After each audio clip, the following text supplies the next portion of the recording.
Well, hi, everybody. If you're contributing to your 401k, your 403b, any kind of retirement plan at work, and you're getting close to retirement, you have already witnessed the evolution over time of your 401k plan. But things continue to change.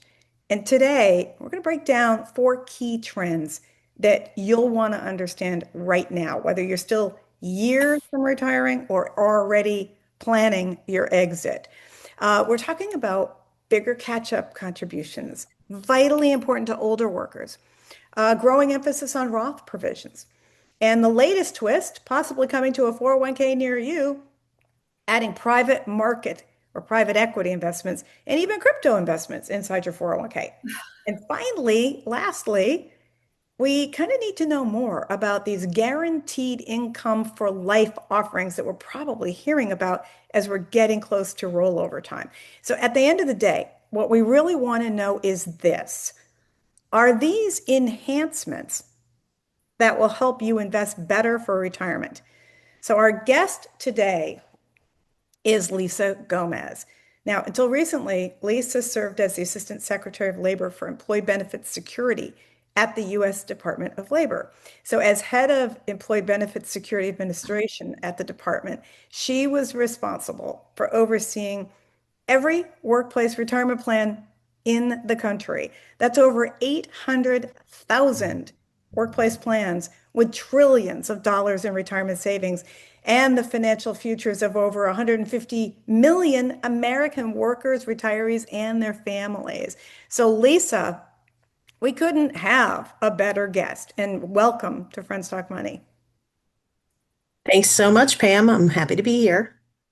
All right, you guys, the first question for Lisa that I'm going to ask is with over 800,000 workplace retirement plans now covering more than, we just talked about millions and millions of employees, we have seen incredible growth in participation, which is amazing. But from your perspective, has adding a lot more investment options to retirement plans, has adding more choice actually helped improve retirement readiness from where you sit? Or do you think it's added more complexity that participants and workers just have to navigate? Yeah, Pam. I think that it's both. Uh, on the one hand, I always like there to be more opportunities, more options, as long as they are, appropriate options for people. And, different people, as you're preparing for retirement, people are in different demographics, different parts of their lives. They're interested in investing in different types of things. Different options are right for different people and they're not right for other people. So it's always good to have a lot of options available.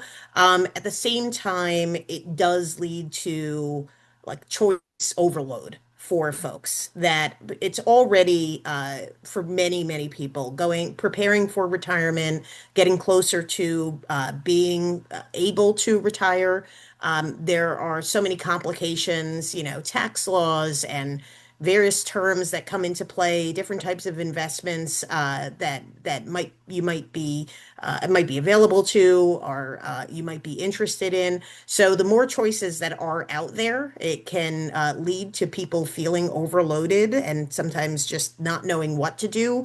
I think the last thing that people want to do is just not make any decisions and default into whatever is, the default investment for them because that may not be the best investment for them. So I think that the biggest takeaway from this is that with more choices, it becomes more important than ever for people to be turning to professional retirement, financial professionals who can help guide them through And what the educate, choices, educate them. right, guide them through, educate them, and make sure that you're making decisions based on what's right for you and might what is not like the new and flashy investment that might be great for someone next to you, but not right for you, or maybe it's not right for anyone. But it's just more important than ever. Yeah. Lisa, one of the changes that just started this year, I think, can be really helpful for some members of our audience. And those are for people who are age 60 to 63. And what I'm talking about is this new rule that just took effect this year called the super catch-up contribution. So for people who don't know what that is, what it means is that usually with a 401k plan, you're allowed to put up a certain amount of money, put in a certain amount of money, up to this year $23,500 in general, if you can afford to do it, which most people can't, but you could uh, by law. If you're over 50, there's been something called the catch-up contribution. And for this year, it's another $7,500 you can put in if you're over 50. But this new law for this super catch-up contribution says if you're 60 to 63, this year you can put another $11,250 into your 401k if you have that money, which means altogether you could be putting in as much as $34,750, which is fantastic if you can afford to do it and you're 60 to 63. I'm wondering what your thoughts are. What should people know about this? A couple of things. First of all, I guess, I remember in turning 50, it was like, okay, well, this is one good thing about turning 50. I get to save a little bit more money. So maybe the people, as they, went into turning 60, we need another, thing to feel good about turning 60. So here's another little advantage for you from a tax perspective. But maybe by the time you turn 64, it's like, just get excited about retiring. There's not going to be any more like, Mhm. of these tax breaks for you. But yeah, it is something that it's a little bit extra money, an extra up to increases it by like $3,750 for people who are going to turn 60, be within the ages of 60 to 63 by December 31st of this year, 2025.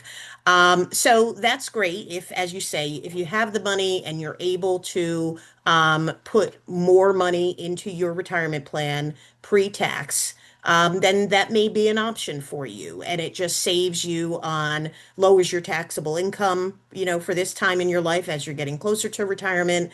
That may result in you having, to pay less taxes as you're in these years leading up to retirement. So it's another choice. It's another consideration for people that maybe they can take advantage of this.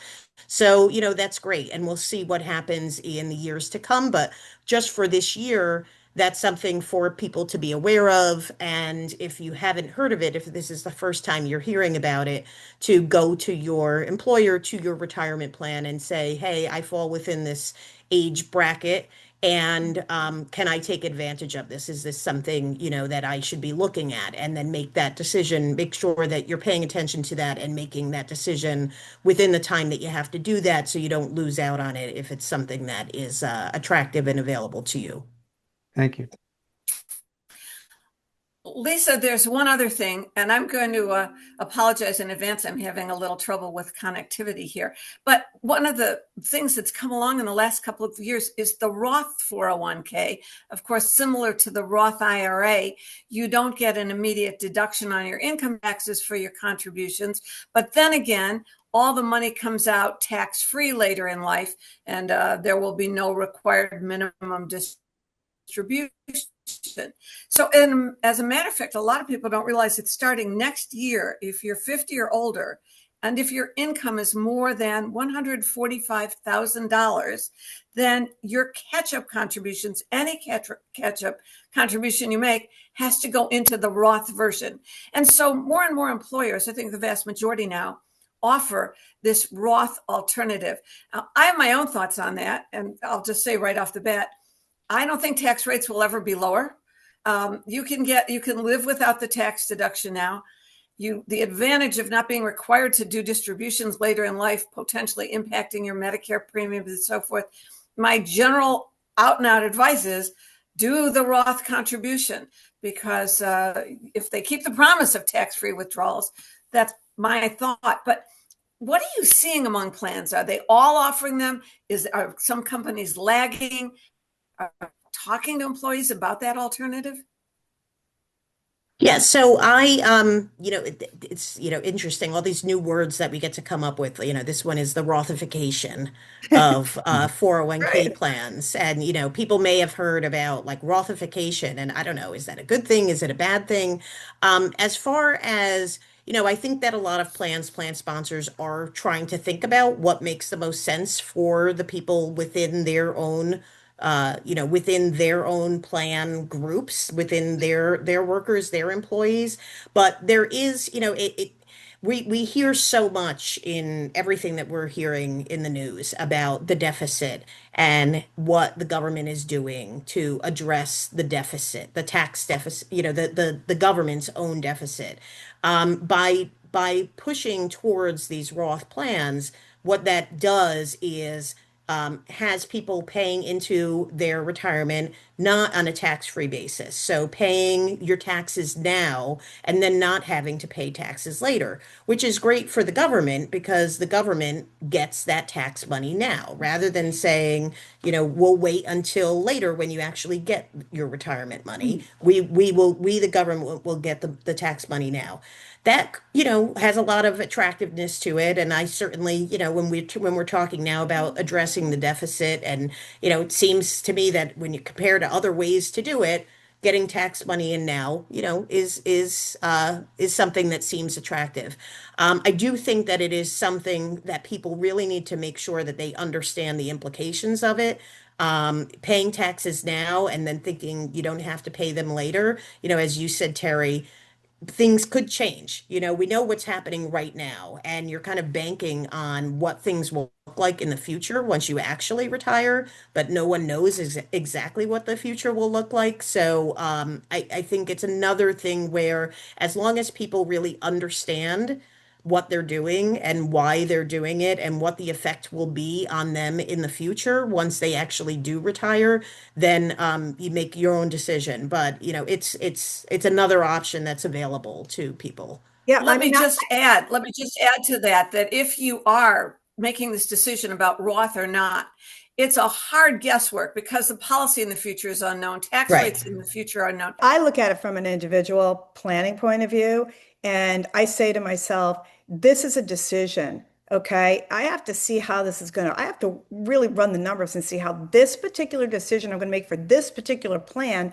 is going to play with all of my other tax planning because God knows you've got other 401ks and you've got maybe a spouse who has retirement plans and you want to look at the whole picture. And I think, we're all saying the same thing. You have to Well, look at it.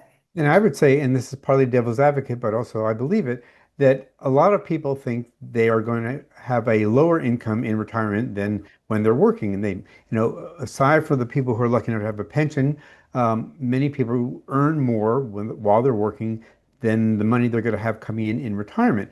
So that's why a lot of people say, you know what, I don't think I want to do a Roth 401k, pay the taxes now. I'd rather pay the taxes when I think I'll be in a lower tax rate later. And in fact, the numbers show that only 17% of people who are offered a 401k, a Roth 401k, take advantage of the Roth. I think a lot of people think that's just not going to make sense for Wait a them. minute, go back. You said how many people have the opportunity and only how many people are So 82% of employers offer a Roth 401k, but only 17% of people who are offered it take the Roth IRA, the Roth 401k. Most of them go the traditional 401k. Hmm. Okay. What do you guys think about, anybody can answer this one, moving, when people are moving from state to state and you move to a state with no income tax to a state with a high income tax or the other way around, doesn't that have to be factored in as well? Well, absolutely. I mean, if you're living in a state um, where there's, say, high income tax, say you're in California and the state income tax is often 4 to 10% for people who live in California, sometimes as high as 12%. But you're going to move to a state like Florida or Texas with no state income tax. That's a very different story than the other way around. If you're living in a place like I'm in New Jersey and thinking about moving to California, which I am, my income taxes, my tax rate is going to get higher once I go there. So you Yeah, really then have to it's a think about, hero. Yeah.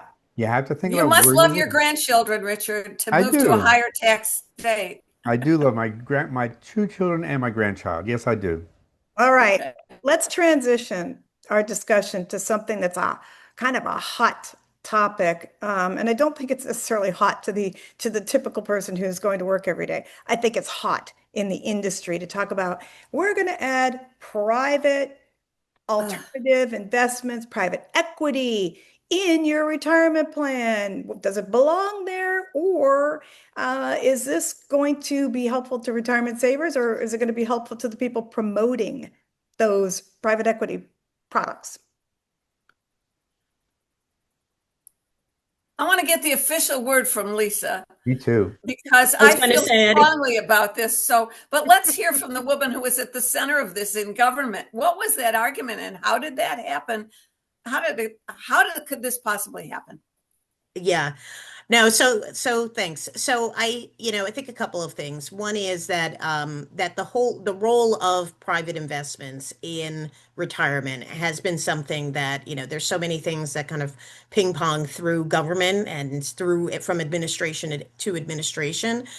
In 2020, in the first Trump administration, the Department of Labor came out with some sub-regulatory advice saying that there was a place for private market investments in retirement plans. Now, when we're talking about like just to take a step back for a second about what we're talking about when we say private market investments, these are investments that are not publicly traded, like not things other than your stocks and bonds. So things like private equity, investing in privately held companies, private credit, these types more alternative Less investments. liquid and less liquid. Yeah. Yes. So there's definitely risks. I mean, there's good and bad with everything, but as you say, private market investments have some risks like liquidity risks, how to value these types of investments, how transparent these types of investments are, and just the like what how they'll fare in the market. So, And there are things. higher fees too, right? Right, right. So there's a lot of risk that's associated with it. So the government in 2020 came out with some guidance saying that, that private market investments could be considered in 2021 with the Biden administration. There was a supplemental statement that was issued by the Department of Labor, and this was before I came onto the scene, but during the Biden administration, which did not rescind it didn't pull away from that prior guidance, but did say, hey, we don't want to make it look like we were super, promoting private investments. We're not saying they're illegal. We're not saying they're horrible. We're just saying that, we don't want to look like we were promoting them. And they are a type of investment that a person who doesn't know a lot about investments should be wary and should consult with someone who is a professional because they can be a little bit more complicated. So now in the current administration, the administration has already indicated more openness to private market investing in 401k plans, in retirement funds generally. We haven't seen exactly where that's going to go, but we have seen indications from the White House that they're going to be looking for the regulators to be signaling in a more positive direction. So I think that all of the concerns are correct. And, in the government, the regulatory agencies are supposed to be serving as a protector for retirees, for workers. And, in times when it's just the wrong thing to do. It's the job of the federal government to be telling you that it's the wrong thing to be going in a certain direction, or where it's something that's like buyer beware, investor beware, to make sure that you know about what all the problems are there. So, I do think there's a lot of risks there, and I'm hopeful that at least the regulatory agencies really step in to make sure that people know what they're getting into to the extent, 401ks and other retirement funds are going to like put their toe a little bit more into private equity. Okay, before I go to Terry, which I know she has a question about two of the biggest risks involved in that, I just want to mention here that my concern, okay, coming from where I sit, is that I see record keepers like Empower or whoever it might be exploring private equity and in private credit. And what I'm concerned about, Lisa, is that when those record keepers come in and they're offering this, and it's not a neutral stance. They're saying come on in and let's discuss this as one of your options to make an institutional-like investment. I worry that the buyer beware education that should be neutral is A, not taking into consideration the context. In other words, Mhm. outside the 401k plan, you can't make this decision in a vacuum. And number two, are they incentivized to tell you the buyer beware?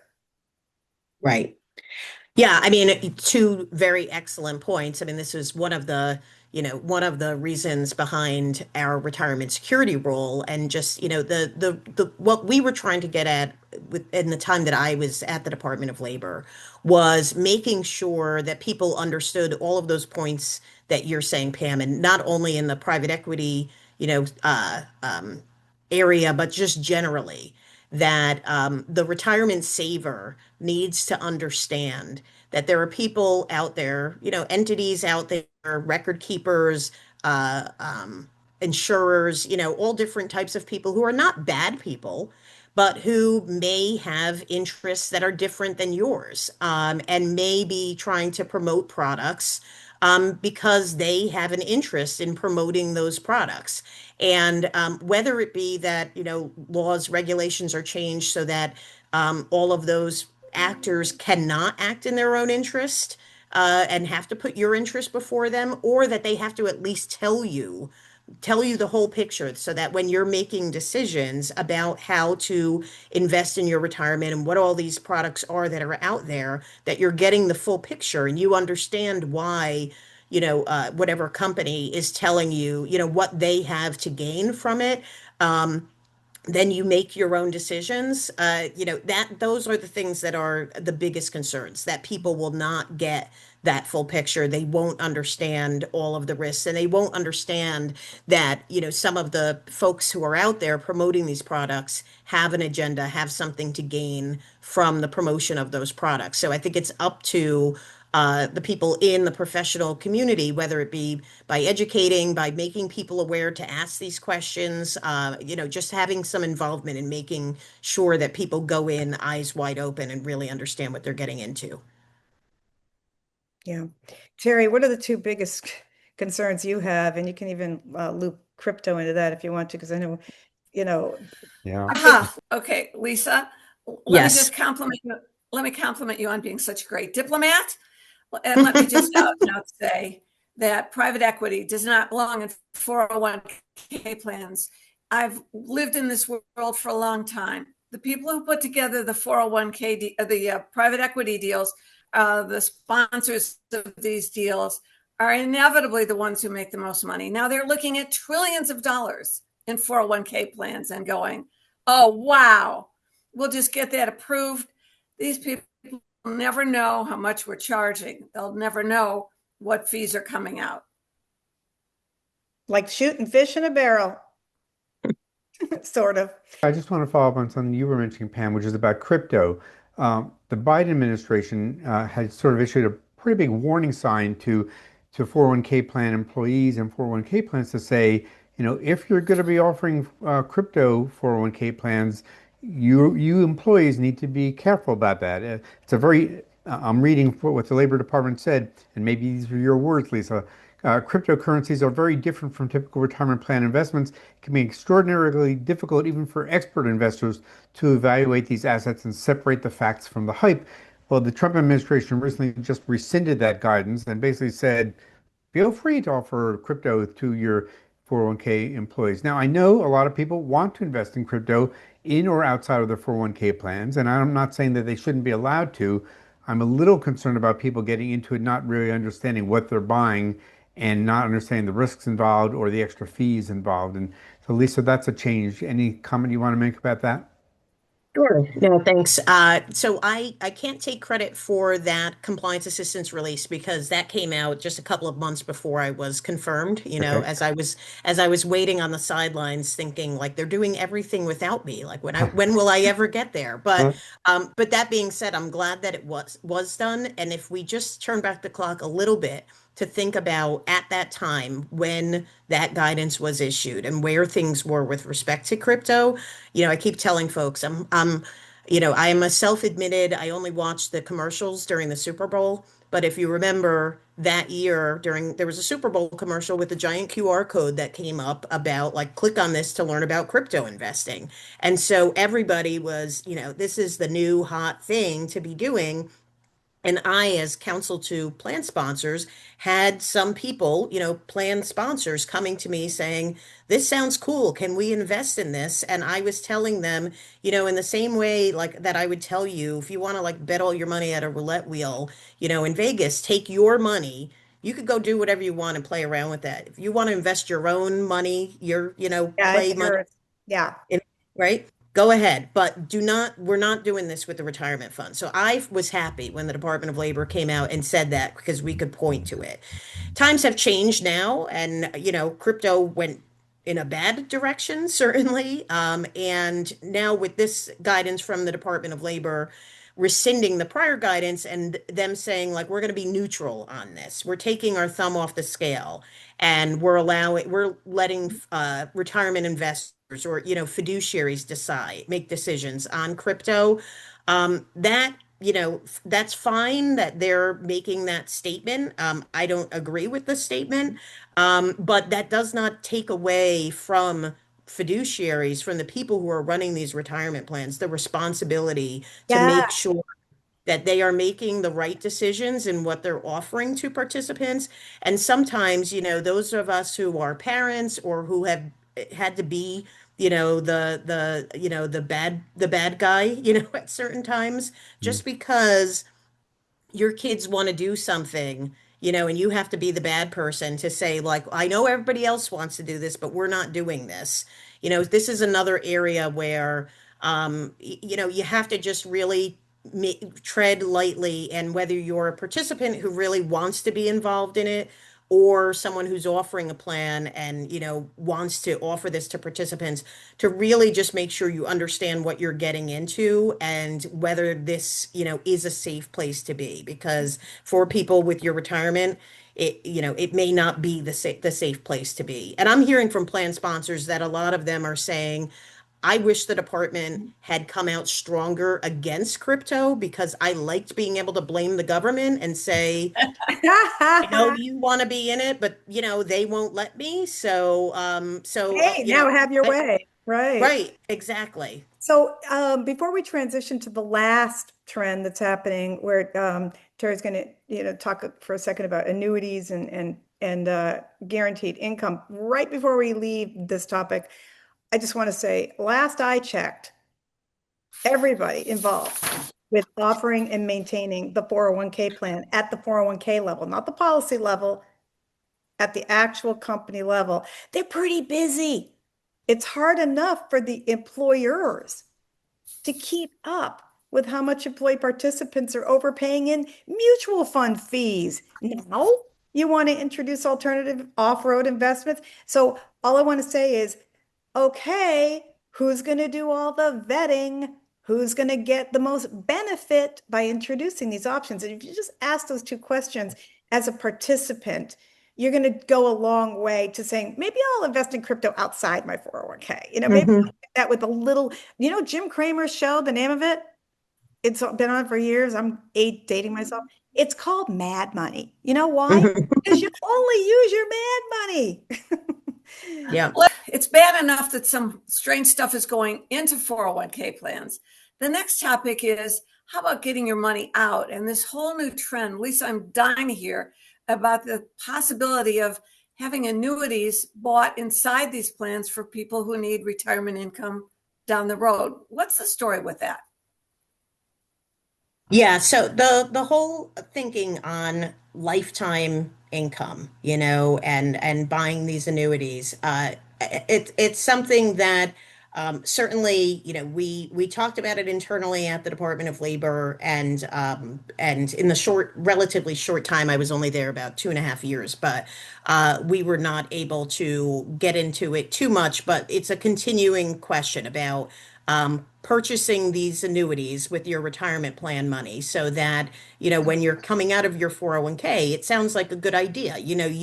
It's difficult for people to hopefully, if you've been, if you've been able to in your working career accumulate a nice size account in your 401k account, then translating that into what am I going to take monthly from that 401k in order to take me through retirement? Since, there's not, we used to have, some people are still fortunate enough to have defined benefit plans where they're getting a certain monthly amount in retirement and, Social Security as well. But a lot of people are trying to translate their 401k account into some kind of monthly amount. And so that's what we're talking about in purchasing these annuities.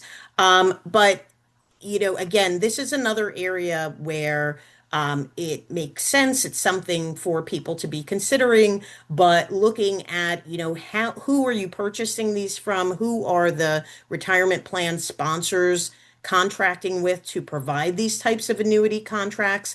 And what obligations do the providers of these annuity contracts have to the retirement saver themselves so that we're making sure that whoever, whoever a person is buying one of these contracts from that is, supposed to be taking them into their retirement, paying them a monthly benefit over their lifetime, that person is acting in the best interest of the retirement saver, and that between fees and, the safety of the product, all of these things that they're not, acting in their own interest, and the retirement saver is unknowingly getting into a product that could be very complicated.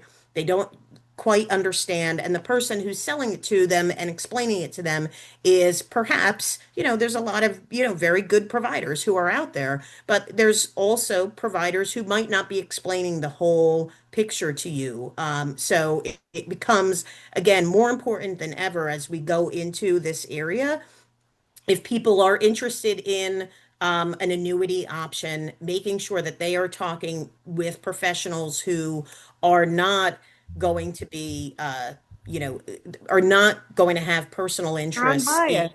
Yeah. the outcome, that are unbiased, as you say, Pam, and they're going to explain to you the whole picture and what you're getting into so that you are sure that you're making the right decision for yourself, for your family. Yeah, because I just don't know anybody at every turn that we've talked about here, whether it's catch up, Roth, whether it's alternatives, crypto, or now talking about guaranteed income for life decisions. I don't know anybody who can make that big of a financial decision without considering their whole picture, all of their context. And at the same time, I want people to just simply understand. I'm not saying it's bad or it's good. These products or these recommendations in and of themselves are innocent. They just exist. It's just a matter of saying, is this system built on the chassis of a sales model, or is it built on the chassis of an advice model? And if it's not, and if it's sales, go into it knowing that they're pitching, and you don't it's not advice. It's just available, and it's a pitch. It doesn't mean you have to do it. It's good or bad. You need to get the actual advice piece of it. You have to make that big decision considering all your other factors. Lisa, one last question I have along these same lines. Are 401ks required to tell employees who have money in those plans how much the amount they've got in the plan would work out to on a monthly basis? Not saying how they should reinvest the money, but helping them to understand, okay, if you've got $200,000 in your plan, this is what it would work out to on a monthly basis, generally speaking, if you lived another 20 years. Do they have to do that, or should they be required to do that? Yeah, so that is something that that 401ks should be offering to folks, like as a tool to be thinking on retirement. And there's, outside of the plans themselves, there are also tools available through the Department of Labor has a retirement toolkit. So there are ways, and it's definitely something that plans should be working with their participants to make sure that they understand that so that they can plan going forward. I think that part of this is that there's a whole, I learned in talking with folks, and this is not going to be any new news to any of you, but in talking with retirees, there's a whole emotional part about approaching retirement that is scary to people in for lots of different ways, not the least of which is that you have to deal with a lot of terms and products and financial, considerations that may be unfamiliar to you. And sometimes folks can feel like, well, I don't want to ask these questions because I'm going to look like I don't know what I'm talking about. But this is something where it's okay to not know what you're talking about. This is why there are professionals out there. And so making sure that you are asking these questions and not saying, well, I'm just going to, this guy sounded like he knew what he was talking about with this product. I'm not going to ask any questions. I'm just going to go with it. That's not the way to go. And very important to, some of the points that Pam has made when you're talking with these folks to be making sure that you're not just, with blinders on thinking only about the 401k that you happen to have through the employer that you're leaving from right now. You have to think about if you have a partner or a spouse who also has retirement income coming in or that will be coming in, if you have retirement income that's come in, if you're fortunate enough to, over the course of your life, you've worked in different places and you have other 401ks or other retirement monies that you've accumulated, to be thinking of all of that together so that you can make decisions and maybe not just your retirement income. It could be that you own a condo that you've been renting out to people and you want to sell that, or that you bought stock outside of your retirement plan. So in order to make these decisions, we can't be looking into it just with the blinders of this one asset. And important, it's critical to be talking with folks who can help you and look at the entire picture, have the whole like plate, if you've been lucky to have this whole plate that you've built in front of them, and then walking, you through what makes the most sense for you so that you can now enjoy retirement. Yeah. And, with all of that. Yeah, because the last thing I'll say on that, and actually all of it, is a recommendation made without context is not advice. Right. Well, I just want to thank Lisa for what she has done to help people, and hope you'll continue to do that and whatever you're doing next. I think it is a very confusing area for a lot of people. We all could use some guidance, and we could all use somebody looking out for us. So thank you so much. Thanks, Thank Lisa. you. Thank you all. Friends Talk Money is funded in part by a grant from the Investor Protection Trust. The IPT is a nonprofit organization devoted to investor education. Since 1993, the IPT has worked with the states to provide the independent, objective investor education needed by all Americans to make informed investment decisions. Visit investorprotection.org. We also receive support from the North American Securities Administrators Association, known as NASA. It's the oldest international investor protection organization. NASA's members include state and provincial securities regulators from the U.S., Canada, and Mexico who serve on the front lines of investor protection. Recognizing that education and awareness are powerful tools in the fight against investment fraud, NASA is pleased to sponsor Friends Talk Money. Here are 3 important tips to help you protect your money from fraud. With investing, there are always risks, so be cautious of anybody telling you that a certain investment is guaranteed. You should also proceed with caution if somebody is promising very large investment returns. This is a common red flag for investment fraud. Last and most importantly, be sure you're working with a licensed or registered financial professional. You can check your advisor and make sure they're licensed by visiting brokercheck.finra.org. NASA is your partner in keeping you safe and helping you avoid investment frauds. Visit nasa.org and click on the Investor Education tab to learn more.